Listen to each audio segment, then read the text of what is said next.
Merhaba dostlar, ben Ozan. Bu videoda şu anda piyasayı, dolar kurunu, yeni çıkan ve fiyatı daha alınabilir konuma gelen cihazlara düşündüğümde bu piyasada alınabilecek en iyi 3050 laptoplara yakından bakacağız. Baştan belirteyim, her zamanki gibi bu videoda herhangi bir sponsorluk yok. Benim almayacağım, önermediğim hiçbir laptop bu listede olmayacak. Açıkçası RTX 3050 laptoplar içinde çok fazla seçenek var ama hiç kafanız karışmasın çünkü en iyilerden bahsedeceğim. Laptop alırken nereden aldığımız satıcılar çok önemli. Bu laptoplar hepsinin en ucuz, güvenilir satın alma linkleri açıklama ve yorumlarda olacak. Oradan almanı öneririm ve bu serinin 4050, 4060 ve 4070 versiyonlarını yeni yaptım diyebilirim. Onları da izlemediysen kartlara koyarım veya bu videodan sonra kanaldan izleyebilirsin. Ve sizce fiyatlar değiştikçe, yeni modeller çıktıkça bu seriyi ara ara güncelleyelim mi? Güncelleyelim diyorsan videoyu beğenmeyi ve abone olup bildirimleri açmayı unutmayın. Destekleriniz benim için çok önemli. 3050 laptoplar kime göre derseniz bütçeyi çok zorlamadan uygun fiyatlı bir laptop alacağım. Yüksek grafikli oyunlar orta ayarlarda 70-80 FPS alayım. GTA 5 gibi oyunlarda da en üst ayarlar 100 FPS istiyorum. Veya laptopu render, Photoshop, grafik tasarım için kullanacağım. AutoCAD, SolidWorks için de çok detaylı projeler yapmıyorsanız gayet yeterli laptoplar. Şimdi hiç uzatmadan bu piyasada alınabilecek en ucuz 3050 laptopumuza başlayalım. Burada Asus TUF A15'i görüyoruz. Ryzen 5 7. nesil 6 çekirdek ve 12 threadlik bir yapıya sahip. Bu fiyat bandında güçlü ve en verimli işlemci diyebilirim. 8 GB RAM tek kanal 4800 MHz olarak gelirken 512 SSD'nin yanında RTX 3050'nin 4 GB VRAM'li ama tam performans 95 Watt'lık versiyonu bu laptopta var. 15.6 inç Full HD IPS 162 sRGB renk gamutuna sahip. Ekran kalitesi fiyatına ve donanımına oranla düşündüğümde gayet yeterli diyebilirim. Kasa kalitesi ve soğutma yönünde de güçlü bir cihaz. Klavye hissiyatı ve genel deneyimiyle bu fiyatlarda en iyi laptop diyebilirim ve 32 GB'a kadar RAM, 4 TB'a kadar depolama takviyesi yapabiliyoruz. Ama bu laptop aldıktan sonra mutlaka bir RAM takviyesi yapmamız gerekiyor. Asus TUF A15 ile uyumlu RAM'lerin linkini de yine aşağı koyarım. İkinci sırada yükseltmeyle vesaire uğraşmak istemiyorsan Acer Nitro 5'i görüyoruz. i5 12. nesil H serisi bir işlemci kullanılmış. 8 çekirdek ve 12 threadlik bir yapıya sahip. 16 GB RAM 8x2 4800 MHz olarak gelirken 1 TB SSD'nin yanında RTX 3050'nin tam performans 95 Watt'lık versiyonu bu laptopta da var. 15.6 inç Full HD 144 Hz %62 sRGB renk gamutuna sahip. Plastik bir kasaya sahip ama kasa kalitesi gerçekten iyi seviyede diyebilirim. Bu laptopu ben de 2 ay kullanmıştım. O yüzden de rahatlıkla önerebilirim. 3. sırada eğer daha kompakt, taşınabilir, kasa boyutu olarak biraz daha minimalist bir cihaz istiyorsak bu noktada Acer Nitro V15'i görüyoruz. i5 13. nesil H serisi işlemci burada kullanılmış. 8 çekirdek ve 16 threadlik bir yapıya sahip. 16 GB RAM 8x2 5200 MHz olarak gelirken 512 SSD'nin yanında bu laptopun en önemli artısı RTX 3050 fakat 6 GB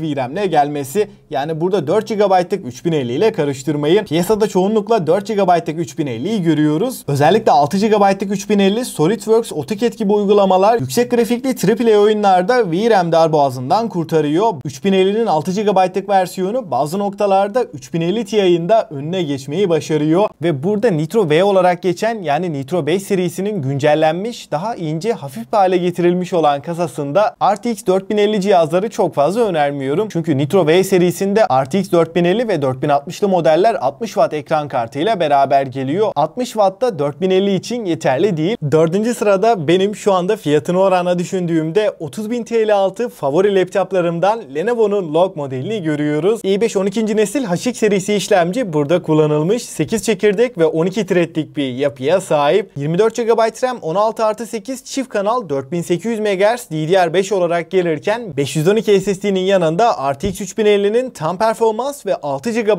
VRAM'li olan en güçlü versiyonunu görüyoruz. Özellikle oyun, AutoCAD, SolidWorks gibi uygulamalarda kullanacaksanız 30.000 TL altı bütçe ile şu anda alınabilecek en mantıklı laptop diyebilirim. Ve sadece performans olarak değil, aynen 4050 ve 4060 versiyonu gibi 15.6 inç Full HD IPS 144 Hz %100 sRGB ekran burada kullanılmış ve 300 nit maksimum parlaklığa ulaşabiliyor. Orta seviye video render, Photoshop, video edit için de rahatlıkla kullanılabilir. Yani iyi bir ekran istiyorsanız da gayet mantıklı bir tercih diyebilirim. Ama batarya performansından çok bir şey beklemeyin. Bu donanımla Lenovo Log batarya olarak en fazla 2-2,5 saat götürüyor. Son sırada videoda benim için birinci öncelik işlemci ve büyük ekran diyorsan HP Victus 16'yı görüyoruz. Ryzen 5 7. nesil 7640H'si 6 çekirdek 12 threadlik performans anlamında bu fiyatlardaki en güçlü işlemciyi görüyoruz. 16 GB RAM 8x2 5600 MHz olarak gelirken 512 SSD'nin yanında RTX 3050'nin 6 GB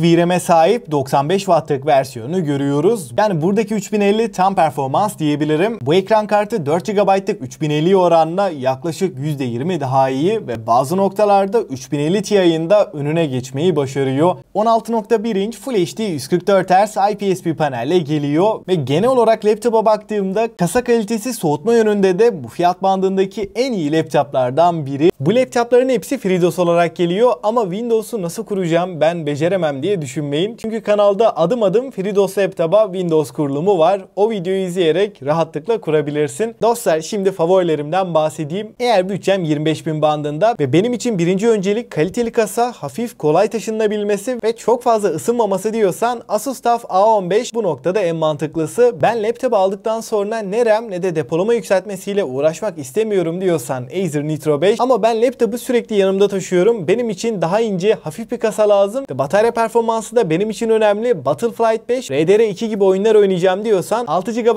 VRAM'li Acer Nitro V15 mantıklı ama oyun, mühendislik, yazılım, video edit, Photoshop, ekranla uğraşacaksanız, performans istiyorsanız 30.000 altı bütçeyle fiyat performans kralı Lenovo'nun Log modeli diyebilirim. Ama bu fiyatlarda ben çok kalacağını düşünmüyorum. Alacaksanız bence hiç ertelemeyin derim. Eğer laptopu render için veya CS, Valorant gibi e-spor oyunlarında kullanacağım, benim için ekran kalitesinden ziyade işlemci performansı birinci öncelik diyorsan da Ryzen 5 7. nesil işlemcisiyle 3050 kullanan işlemci anlamında en iyi laptop Victus 16 diyebilirim. Ama dediğim gibi benim şu an için fiyatından dolayı da favorim Lenovo'nun Log modeli. Açıkçası hem listeye hem de 30.000 TL altı 3050 laptoplara baktığımda bu piyasada alınabilecek en iyi laptoplardan bahsettim. Yani burada 3050'li eklemeyi unuttuğum başka bir laptop yok. Bütçeniz bu aralıktaysa gaming laptop arıyorsanız bu cihazlar dışında başka bir laptopa bakmayın. Çünkü her anlamda düşündüğümde en iyiler bunlardı. Bu laptopların hepsinin de en ucuz güvenilir satın alma linkleri açıklama ve yorumlarda var. Oradan rahatlıkla alabilirsin. Ve bütçeniz daha yüksekse